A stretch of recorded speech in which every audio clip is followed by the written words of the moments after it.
کتاب لے کے جاؤں گا اللہ کی بارگاہ میں کہ میں اس کتاب کے مطابق زندگی گزار کے آیا، اس کتاب کے مطابق زندگی گزار کے آیا۔ اس کی ابتدا انہوں نے وہی سے کی، اور وہی جو اللہ کا پیغام ہے، اللہ کا کلام ہے، اس کے لیے انسان کے اندر ایمان اور یقین، تصدیق اور اذعان ہونا چاہیے، اور اس کو سیکھنا اور جاننا چاہیے۔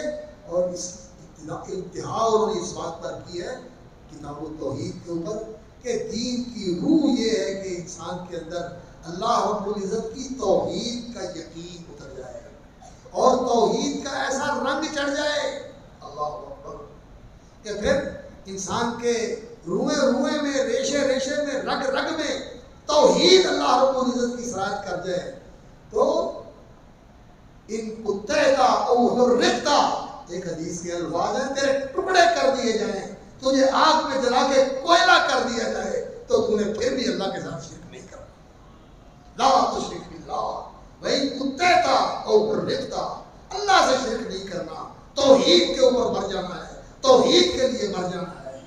اور آج توحید جو ہے جس قدر مظلوم ہے اور جس قدر مجہول ہے اور جس قدر میں کیا کہوں توحید کی بے قدری ہوتی ہے علمی مدرسوں کے اندر، جن کو بڑا علم کا غرہ اور دعویٰ ہے، میرے بھائیوں آج توحید غریب ہو گئی، اجنبی ہو گئی، توحید سے لوگ بدکنے لگے۔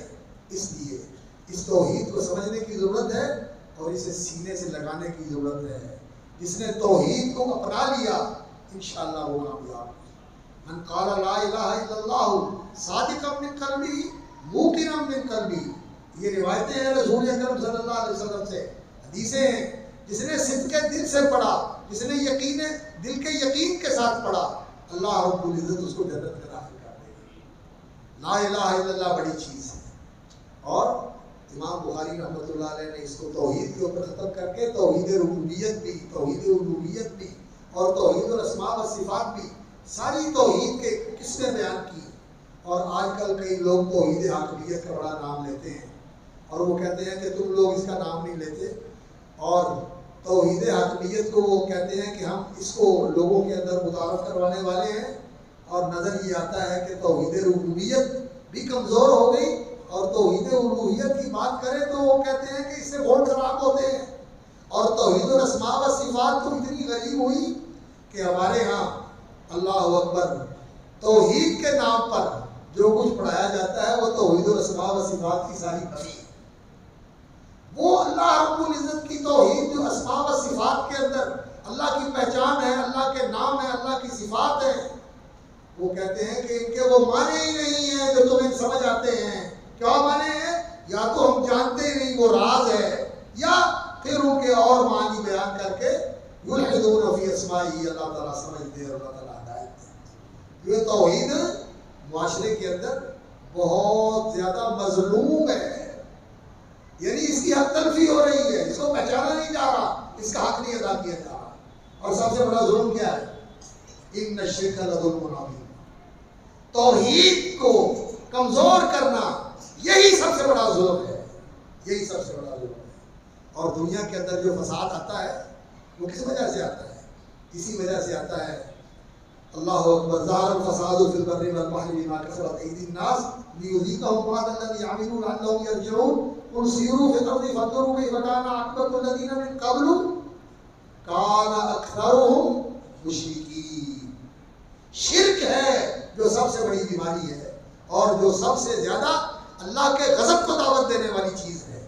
اللہ ناراض ہوتے ہیں اس بات سے کہ اللہ رب العزت کی توحید کو مخدوش کیا جائے، اللہ رب العزت کی توحید کے اندر کوتاہی کی جائے، اس کے اندر کوئی زیادتی کی جائے کہ اللہ رب العزت کی توحید کو انسان مجروح کر دے۔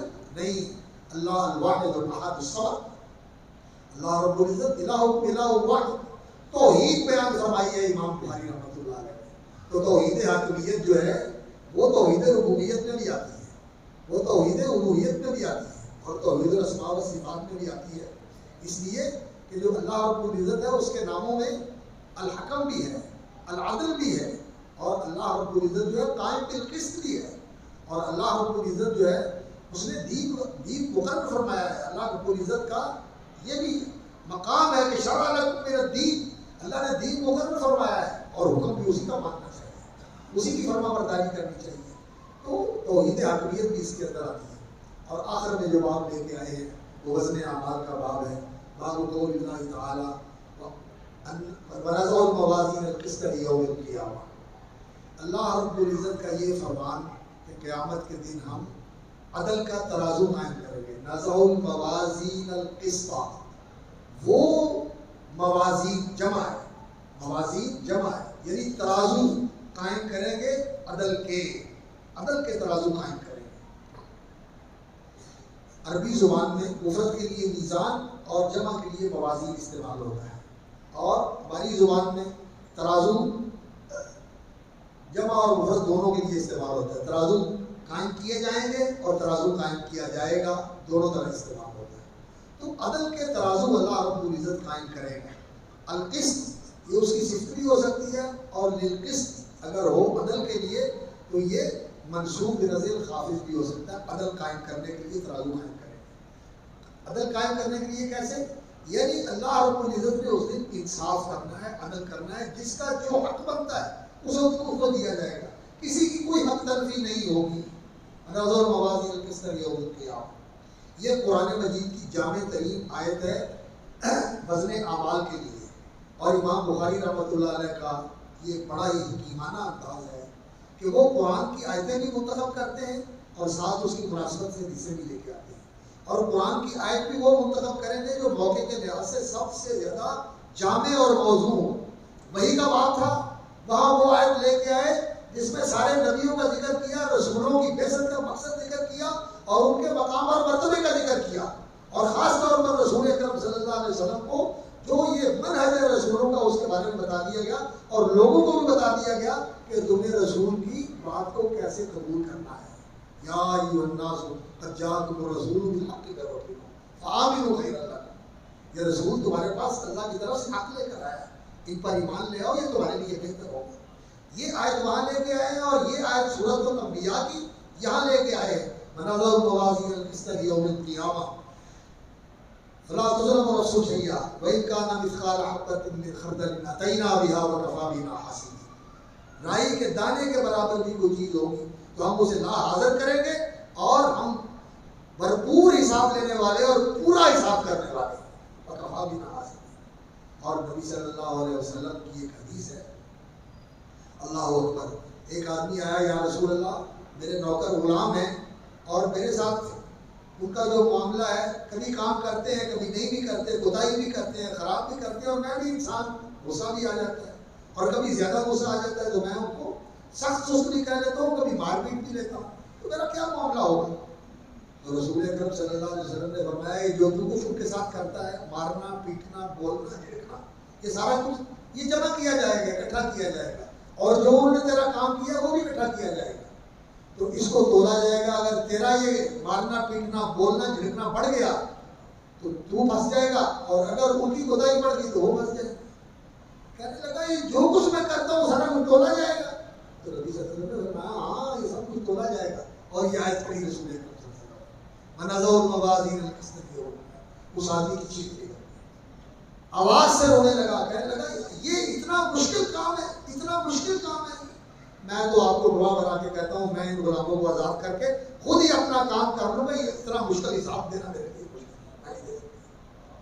تو یہ آیت لے کے آئے ہیں یہ بتانے کے لیے کہ انسان دنیا میں آتا ہے، عمل کرتا ہے، پھر انسان قبر میں جاتا ہے، پھر اللہ کے سامنے پیش ہونا ہے، ترازو قائم ہونا ہے، اور جو انسان کی زندگی کے نتیجہ نکلنے کا وقت ہے سب سے آخری، وہ یہ وقت ہے جب اس کے اعمال کا وزن ہوگا، اور تول کر اس کی نیکیاں بدیاں تول کر اس کی کامیابی یا ناکامی کا فیصلہ ہونے والا ہے. سب سے آخری مرحلہ یہ ہے، اور اس کتاب کا سب سے آخری باب بھی یہی ہے. زندگی کا سب سے آخری مرحلہ بھی یہی ہے جو قیامت کے دن پیش آئے گا، اور اس کتاب کا آخری باب بھی یہی ہے. وَأَنَّ أَعْمَالَ بَنِي آدَمَ وَقَوْلَهُمْ يُوزَنُ. عمل بھی تولے جائیں گے اور قول بھی تولے جائیں گے.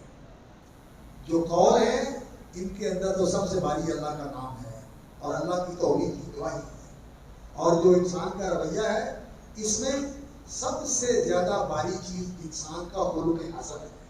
یہ سب سے بھاری چیز ہے جو ترازو کے اندر رکھی جائے گی. نبی صلی اللہ علیہ وسلم نے فرمایا ترازو کے اندر رکھی جانے والی چیزوں میں اللہ کا نام لا یذکرون اللہ بسم اللہ شیء، اللہ کا نام سب سے بھاری ہے، اور اللہ کی توحید کا کلمہ سب سے بھاری ہے. کلمہ شہادت اشہد ان لا الہ الا اللہ و اشہد ان محمد رسول اللہ، یہ سب سے بھاری کلمہ ہے. کتنے بھی گناہ ہو، گناہوں کے انبار ہو، اس کلمے کے سامنے ہلکے ہو جائیں گے اور یہ کلمہ بھاری ہو جائے گا. اور خلوق حسن، لوگوں سے اچھا برتاؤ، اچھا بولنا، ماں باپ کے ساتھ، بہن بھائیوں کے ساتھ، رشتہ داروں کے ساتھ، اڑوس پڑوس کے ساتھ، تعلق داروں کے ساتھ، خاص طور پر اپنے ماتحتوں کے ساتھ، نوکروں کے ساتھ، ڈرائیوروں کے ساتھ، گھر کی خادماؤں کے ساتھ، گھر کی ان ماماؤں کے ساتھ جو بچوں کو کھلاتی ہیں، ان کے ساتھ اچھا سلوک کرنا. یہ قیامت والے دن میزان اعمال کے ترازو میں بہت وزنی ثابت ہوگا، بہت وزنی ثابت ہوگا. اس لیے اس کی فکر کرنی چاہیے. اور عمل کے اندر وزن پیدا کیسے ہوتا ہے؟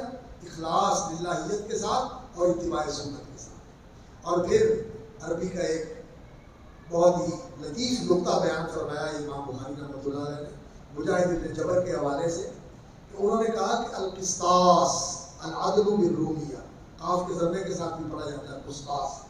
قسط سے الف سین کا اضافہ کر کے قسطاس یا قسطاس فعلات یا فعلات کے وزن پر یہ کلمہ ہے. عربی زبان میں بھی عدل کے معنی میں استعمال ہوتا ہے اور میزان کے معنی میں استعمال ہوتا ہے. اور امام مجاہد کہتے ہیں کہ لاطینی زبان میں بھی یہ عدل کے معنی میں استعمال ہوتا ہے. اور لاطینی زبان سے قرآن میں آیا نہیں، قرآن عربی ہے، اور عربی ام الالسنہ، ساری زبانوں کی ماں ہے. جیسے مکہ ام القرآن ہے، اسی طرح عربی ام الالسنہ ہے. اور قرآن مجید جو ہے یہ ساری کتابوں کا نچوڑ ہے. اور قرآن مجید کی سورۃ الفاتحہ جس جیسی سورت پہلی کسی آسمانی کتاب میں نہیں تھی، یہ ام الکتاب ہے، یہ ام الکتاب ہے، ساری کتابوں کی ماں ہے. اللہ اکبر. تو عربی زبان جو ہے یہ ساری زبانوں کی اصل ہے.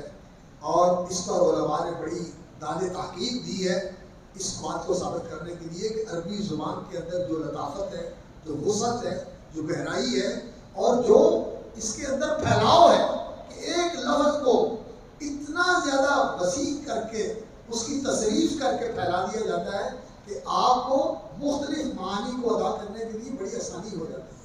اس کا موقع نہیں ہے کہ یہاں یہ بات کی جائے، اس لیے کہ آپ کے لیے یہ ذرا سمجھنی بات مشکل ہوگی، بس میں نے اشارہ کر دیا ہے کہ عربی زبان بڑی وسیع زبان ہے. تو انہوں نے یہ کہا کہ یہ قسطاس کا لفظ لاطینی زبان میں بھی استعمال ہوتا ہے. اور لاطینی جو ہے وہ ان ساری یورپین زبانوں کی اصل اور ماں ہے. جسٹس ہمارے علاقے میں بھی استعمال ہوتا ہے اور ہمارے بھی ماشاءاللہ جسٹس ہیں. اللہ کرے کہ ان کو اس ترازو کی لاج رکھنے کی اللہ تعالیٰ توفیق عطا فرمائے. اور یقین جانیے کہ عدل اس وقت تک قائم نہیں ہو سکتا جب تک رسول اللہ صلی اللہ علیہ وسلم کا لایا ہوا دین اور اللہ رب العزت کی اتاری ہوئی میزان کتاب و سنت کے ساتھ عدل نہیں کیا جائے گا، عدل قائم نہیں ہو سکتا. یہ جو لوگوں نے عدل کے طریقے بنائے ہوئے ہیں نا، یہ سراسر ظلم ہے. اور یہ ان کے ہاتھ میں جب چاہتے ہیں جیسے چاہتے ہیں اس کو موقوف کر دیتے ہیں، اس کو جاری کر دیتے ہیں، اس کو کنڈم کر دیتے ہیں، اس کو بدل دیتے ہیں. عدل تو وہ ہے جس کا اعلان محمد رسول اللہ صلی اللہ علیہ وسلم نے کیا تھا. عدل کیا ہے؟ چور کا ہاتھ کاٹ دو جب چوری ثابت ہو جائے. جب چوری ثابت ہو جائے آپ معاف کرنا چاہتے ہیں، عدالت میں لے جانے سے پہلے معاف کر دو. جب عدالت میں چلا جائے، جرم ثابت ہو جائے اس کے اقرار سے یا گواہی سے، تو پھر عدل یہ ہے کہ اس کا ہاتھ کاٹ دیا جائے. ایک دفعہ ایسا ہی واقعہ پیش آیا مکے میں. فتح مکہ کے موقع پر ایک خاتون سے چوری ہو گئی، اس کا مقدمہ آیا، آپ نے فرمایا اس کا ہاتھ کاٹا جائے گا، ہاتھ کاٹا جائے گا. لوگوں نے کہا عورت ذات اور قریش خاندان تھی، آپ نے فرمایا کاٹا جائے گا. لوگوں نے حضرت اسامہ کو کہا کہ آپ نبی صلی اللہ علیہ وسلم سے سفارش کریں، حب رسول اللہ کے رسول کے بڑے پیارے اور چہتے. انہوں نے سفارش کر دی. اللہ کے رسول نے فرمایا کیا سفارش کرنے آئے ہو؟ اشفاء فی حد من حدود اللہ کی حد.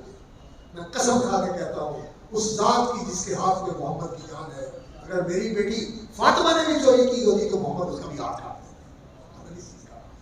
اور یہ عدل دین نے قائم کیا ہے، اور اس آسمان نے دیکھا ہے، اور اس زمین کی پشت پر اس عدل کی ایک نہیں، دو نہیں، سینکڑوں ہزاروں ایسی روشن مثالیں موجود ہیں. اللہ اکبر. کہ کسی نے اپنے کسی عزیز کا خیال نہیں کیا, کسی بڑے کا خیال نہیں کیا, کسی چھوٹے کا خیال نہیں کیا, سب کے لیے ایک ہی قانون ہے. اور یہی ادب جو ہے یہ اس دین نے سکھایا ہے, اور یہ قرآن اور سنت اسی ادب کے علم بردار ہیں. اس قرآن اور سنت کو اپنی زندگیوں میں لے کے آئیں گے اور اس کے مطابق اپنی زندگیاں ڈھالیں گے اور چلائیں گے تو انشاءاللہ اللہ تعالیٰ ہمیں ادب کا نظام بھی نصیب کر دے گا. یہ جو حکمران ہمیں ملے ہوئے ہیں نا, وہ عربی کا ایک مقولہ ہے, لوگ کہتے ہیں حدیث ہے, حدیث تو نہیں ہے, اعمالکم اموالکم, کہ تمہارے حکمران یہ تمہارے کرتوت ہی ہوتے ہیں, تمہارے کرتوت ہی ہوتے ہیں, تم نے ان کو سر پہ بٹھایا ہوا ہے. ویسے قرآن مجید کی اس آیت سے اس مقولے کی تصدیق ہوتی ہے, وَكَذَلِكَ نُوَلِّي بعض الظالمین بعضا بما كانوا یکسبون, ہم ظالموں پر ظالموں کو ہی مسلط کرتے ہیں. اللہ تعالیٰ اپنی ظلم سے نجات عطا فرمائے, اور اللہ تعالیٰ ہمیں اپنی زندگیوں کے اندر بھی عدل قائم کرنے اور بنانے کی توفیق عطا فرمائے, اور اللہ رب العزت ہمیں نظام عدل بھی نصیب فرمائے. اور پھر کہتے ہیں کہ القسط مصدر المقسط, مقسط عادل کے معنی میں استعمال ہوتا ہے, ان اللہ یحب المقسطین, اور اللہ رب العزت نے رسول اللہ صلی اللہ علیہ وسلم نے فرمایا کہ اللہ رب العزت جو ہے مقسطین عدل کرنے والوں کو نور کے ممبروں کے اوپر قیامت والے دن جلوہ افروز فرمائے گا, وہاں بیٹھے گا. تو مقسط جو ہے یہ عادل کے معنی میں استعمال ہوتا ہے. اور قاف سین تا, قاف سین تا یہ جو 3 حرفوں کا کلمہ ہے, یہ اس معنی میں بھی استعمال ہوتا ہے جب مصدر قصود ہو, قصود قاصد یقصد یا قاصد یقصد قصود, تو پھر اس کا معنی ہوتا ہے ظلم. ظلم کا معنی کیا ہوتا ہے کہ اس کا حق نہ دیا جائے یا اس کے اوپر زیادتی کی جائے, اس کو جور کے لفظ سے بھی استعمال تعبیر کرتے ہیں. اور جارہ کا معنی کیا ہوتا ہے کسی پر زیادتی کرنا اور جو صحیح راستہ ہے اس سے ہٹ جانا. جور کا معنی ہوتا ہے صحیح راستے سے ہٹ جانا, غلط راستہ اختیار کرنا. تو اما القاصد فهو الجاہل. پھر امام بخاری رحمۃ اللہ علیہ نے اپنی سند رسول اکرم صلی اللہ علیہ وسلم نے بیان فرمائی ہے, خماسی سند. امام بخاری رحمۃ اللہ علیہ کے درمیان اور رسول اکرم صلی اللہ علیہ وسلم کے درمیان 5 واسطے. امام بخاری کہتے ہیں حدثنا احمد بن اشکاق قال حدثنا محمد بن فضیل قال ان عمارة بن القعقاع. ویسے تو حدیث بھی ثابت ہے صحیح بخاری میں دوسرے مقام پر حدثنا عمارة بن القعقاع بھی ثابت ہے. محمد بن فضیل بن غزوان نے حدیث بھی بیان کی ہے عمارة بن القعقاع سے, ان عمارة بن القعقاع عن ابي زرعة عن ابي هريرة, ابو زرعہ سے ان کے ساتھ اور ابو ہریرہ سے ان کے ساتھ. اور علماء کا اس بات پر اتفاق ہے کہ امام بخاری رحمۃ اللہ علیہ جب انانا کے ساتھ روایت کرتے ہیں تو اس کی سماع کی تصریح دوسری جگہ پر موجود ہوتی ہے, اس کی تصریح موجود ہوتی ہے. تو یہ سند بیان کرتے ہیں احمد بن اشکاق قال حدثنا محمد بن فضیل بن غزوان عن عمارة بن القعقاع عن ابي زرعة عن ابي هريرة رضی اللہ تعالی عنہ. ابو زرعہ اور ابو ہریرہ یہ دونوں اپنی کنیت کے ساتھ معروف ہیں. دونوں کے نام میں اختلاف ہے, لیکن راجح یہ ہے کہ حضرت ابو ہریرہ کا نام عبد الرحمن تھا اور ابو زرعہ کا نام حرب تھا, یا بعض کہتے ہیں عمر تھا. اور یہ ابو زرعہ حضرت جریر بن عبداللہ البجلی کے پوتے تھے. یہ نبی صلی اللہ علیہ وسلم کے صحابی تھے, عبداللہ جریر بن عبداللہ البجلی, اور یہ ایسے خوش نصیب صحابی تھے. کہتے ہیں مجھے یہ سعادت حاصل ہے آخری دنوں میں اسلام لائے, بالکل آخری دنوں میں, نبی صلی اللہ علیہ وسلم کے آخری زمانے میں مسلمان ہوئے. کہتے ہیں جب میں اللہ کے رسول کی مجلس میں گیا, اللہ کے رسول نے مسکرا کر میرا استقبال کیا. اور ابو ہریرہ رضی اللہ تعالیٰ عنہ یہ رسول اکرم صلی اللہ علیہ وسلم کے وہ صحابی ہیں جنہوں نے اپنی والدہ کے لیے نبی صلی اللہ علیہ وسلم سے دعا کی درخواست کی, یا اللہ میری ماں کو اللہ اسلام کی ہدایت دے دے اور اس کا سینہ ایمان کے لیے کھول دے. اللہ کے رسول صلی اللہ علیہ وسلم نے دعا کی. ابو ہریرہ گھر پہنچے تو کلمہ اماں غسل کر رہی تھی, اور جب فارغ ہوئی غسل سے تو کلمہ پڑھتے ہوئے ابو ہریرہ کا استقبال کیا. اللہ نے مسلمان کر دیا. حضرت ابو ہریرہ کی آنکھوں سے آنسو نکلا ہے خوشی سے, اور بھاگے بھاگے اللہ کے رسول کی خدمت میں آئے, کہنے لگے یا رسول اللہ میری اماں مسلمان ہو گئی, اور اب یا رسول اللہ دعا کریں کہ اللہ تعالیٰ میری اور میری ماں کی محبت مسلمانوں کے دلوں میں ڈال دے. تو نبی صلی اللہ علیہ وسلم نے دعا کی ہاتھ اٹھا کے, اللہ اپنے اس بندے ابو ہریرہ کو اور اس کی ماں کو مومنوں کے لیے محبوب بنا دے. اپنے دل کو ٹٹول کے دیکھو, اگر ابو ہریرہ کی محبت ہے تو تمہیں ایمان مبارک ہو, اور اگر ابو ہریرہ کی محبت نہیں ہے تو پھر اپنے ایمان کی فکر کرو, پھر اپنے ایمان کی فکر کرو. یہ ابو ہریرہ رضی اللہ تعالیٰ عنہ جن کا زندگی کا مشن ہی ایک تھا کہ نبی صلی اللہ علیہ وسلم کی حدیث کو سننا ہے، یاد کرنا ہے اور آگے منتقل کرنا ہے۔ اللہ اکبر۔ وہ کہتے ہیں کہ قال النبی صلی اللہ علیہ وسلم کلمتان حبیبتان الی الرحمن، دو کلمے ہیں جو اللہ کو بے حد محبوب ہیں، محبوب کلمے ہیں، اور خفیفتان علی اللسان، زبان پر ادا کرنے میں بہت ہلکے اور آسان ہیں، ثقیلتان فی المیزان، لیکن عمل کے ترازو میں بہت بھاری اور وزن ہے۔ کون سے؟ سبحان اللہ و بحمدہ، اللہ کی تسبیح کا کلمہ اور اللہ کی حمد کا کلمہ۔ سبحان اللہ و بحمدہ، سبحان اللہ کے ساتھ جوڑ ہوتا ہے کس کا؟ الحمدللہ۔ لا الہ الا اللہ کے ساتھ جوڑ ہوتا ہے اللہ اکبر کا، یا لا حول ولا قوت الا باللہ۔ لا الہ الا اللہ واللہ اکبر، لا الہ الا اللہ ولا حول ولا قوت الا باللہ، سبحان اللہ و بحمدہ، سبحان اللہ والحمدللہ۔ سبحان اللہ کے ساتھ الحمدللہ کا جوڑ ہے، اور لا الہ الا اللہ کے ساتھ اللہ اکبر کا جوڑ ہے، یا لا حول ولا قوت الا باللہ کا جوڑ ہے۔ اب اس پر زیادہ تفصیل کرنے کا وقت نہیں ہے، پہلی باتوں میں زیادہ وقت گزر گیا، اس لیے میں بس بات کو مختصر کر کے ختم کرتا ہوں۔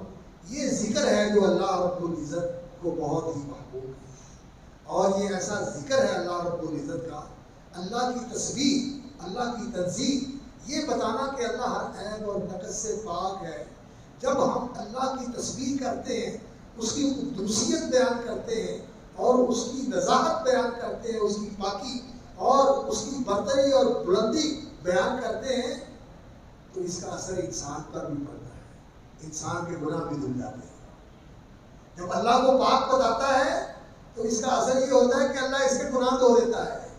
جو بندہ سبحان اللہ و بحمدہ پڑھتا ہے، رسول اللہ صلی اللہ علیہ وسلم نے فرمایا من قال سبحان اللہ و بحمدہ فی یوم 100 مرۃ، جو سبحان اللہ و بحمدہ دن میں 100 بار پڑھ لے، پورے دن میں 24 گھنٹے میں پڑھ لے، یا صبح پڑھ لے یا شام پڑھ لے، جب بھی چاہے پڑھ لے، حطت خطایا ہو، اس کے سارے ہی گناہ معاف ہو جاتے ہیں، سمندر کے پانیوں کے برابر بھی ہو تو بھی معاف ہو۔ یہ اتنا عظیم کلمہ ہے کہ بندے کو گناہوں سے پاک کر دیتا ہے۔ اور الحمدللہ و بحمدہ کا معنی یہ ہوتا ہے سبحان اللہ، سبحان جو ہے علم علی تسبیح، بعض علماء نے کہا یہ مصدر ہے، یہ بات بھی صحیح ہے، یا یہ تسبیح کا علم ہے، یعنی اسم ہے تسبیح کے لیے۔ سبحان کا معنی کیا ہے؟ اسبح تسبیحا، اسبح اللہ تسبیحا، سبحان اللہ اسبح اللہ تسبیحا، اللہ کی میں تسبیح بیان کرتا ہوں، یعنی اس کی قدوسیت اور اس کے پاک ہونے کا اظہار کرتا ہوں کہ وہ ہر نقص سے، ہر عیب سے، ہر کمی سے، ہر کمزوری سے پاک اور منزہ۔ تو پاک منزہ، ہر عیب و نقصانوں حمد ثنا تعریف تیری میں رکھا دلوں زبان میں۔ اللہ اکبر، اللہ تو پاک، اللہ تو منزہ، اللہ تو قدوس، اللہ تو سبوح، اللہ اکبر، ہر عیب سے پاک، ہر نقص سے پاک۔ یہ انسان جس وقت کہہ رہا ہو، اس کے دل میں یہ شعور اور احساس ہو کہ اللہ رب العزت ہر نقص اور عیب سے پاک ہے، ہر اس بات سے پاک ہے جو لوگوں نے اس کے متعلق بنائی ہوئی ہے جھوٹی۔ لوگوں نے اللہ رب العزت کے متعلق کیسی کیسی باتیں بنائی ہوئی ہیں، وہ حکم کرے اے موڑ دے وے، وہ توڑ دے وے، اے جوڑ دے وے، نعوذ باللہ، سبحانہ و تعالی عما یصفون۔ اللہ کو کمزور بنا دیا، اللہ رب العزت کو نعوذ باللہ ان کے سامنے عاجز بنا دیا، ان کو اللہ سے بڑھا دیا۔ اس طرح کی باتیں جو لوگ کرتے ہیں، یہ اللہ کی تنقیص ہے، یہ اللہ رب العزت کی تنقیص ہے، اللہ کے مقام کو بڑھانا ہے۔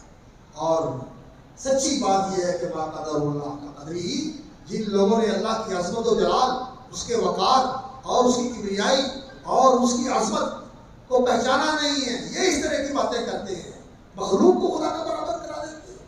حالانکہ اللہ کا حکم یہ تھا کہ لا تجعلوا للہ اندادا، اللہ انداد سے پاک، شریکوں سے پاک، اولاد سے پاک، بیوی سے پاک، اس بات سے پاک وہ کوئی بڑھ کے اس کے سامنے سفارش کرے۔ یہ جو لوگ کہتے ہیں اللہ اکبر، اللہ کا پکڑا چھڑائے محمد، محمد کا پکڑا چھڑا کوئی نہیں سکتا، کیسی گستاخی کی بات ہے۔ محمد صلی اللہ علیہ وسلم کسی کو پکڑیں گے اور اللہ کے پکڑے کو چھڑائیں گے؟ وہاں تو کسی کو ضرورت ہی نہیں ہے کہ وہ بات کر سکے۔ ہاں، جب رسول اکرم صلی اللہ علیہ وسلم کو اذن ملے گا شفاعت کا، تو رسول اکرم صلی اللہ علیہ وسلم انہیں کی شفاعت کریں گے جن کے لیے اللہ رب العزت حد بندی کر دیں گے کہ کس بات۔ اب ان کی کر دو، اب ان کی کر دو، اب ان کی کر دو۔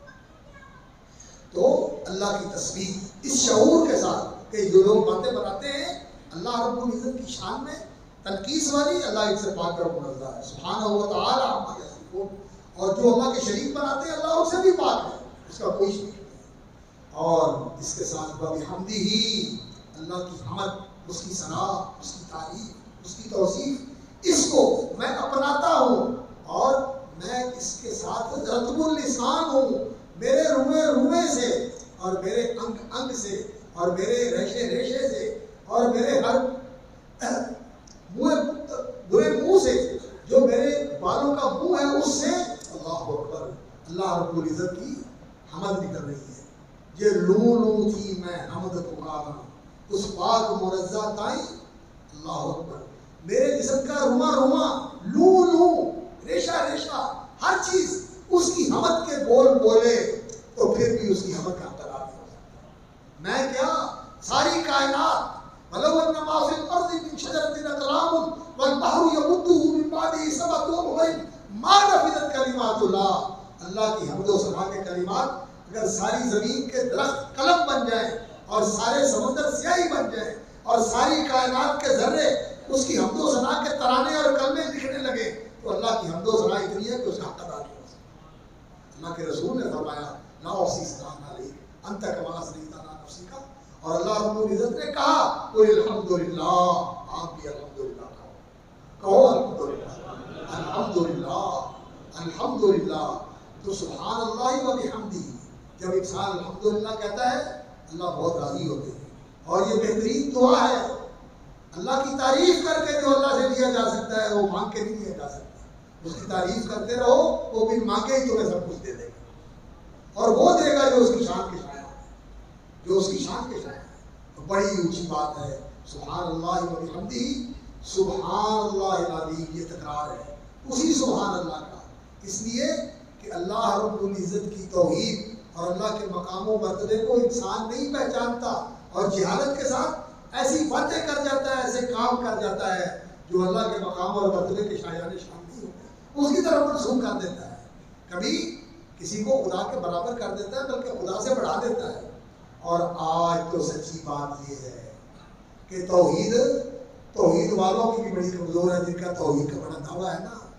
آج رب اللہ نہیں پیسہ ہے، آج مطلوب و مقصود اللہ نہیں، آج یا اپنی ذات ہے یا اپنا مفاد ہے یا پھر کرسی ہے، جس کرسی کے لیے سارے ہی سجدہ ریز ہو جاتے ہیں کہ یہ مجھے کرسی مل جائے۔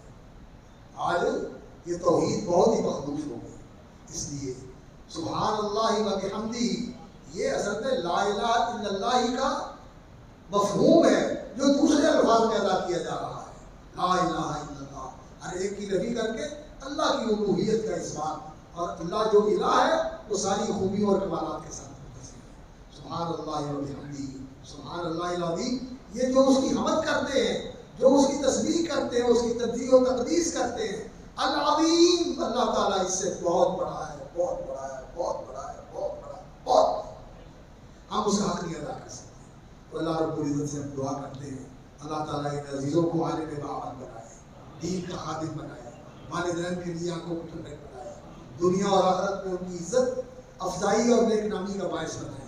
اللہ ان کو بھی وہ اعزاز اور اکرام نصیب کرے جو علماء کو ملنے والا ہے، اور ان کے والدین کو بھی وہ انعام اور اکرام ملے، اور ان کے اساتذہ کو بھی، ان کے لیے اللہ ان کو صدقہ جاریہ بنائے، اور اس جامعۃ الاحسان کو اللہ صحیح معنوں میں جامعۃ الاحسان بنا دے، جہاں احسان کا ماحول ہو اور احسان والی تعلیم ہو اور احسان والی تربیت ہو۔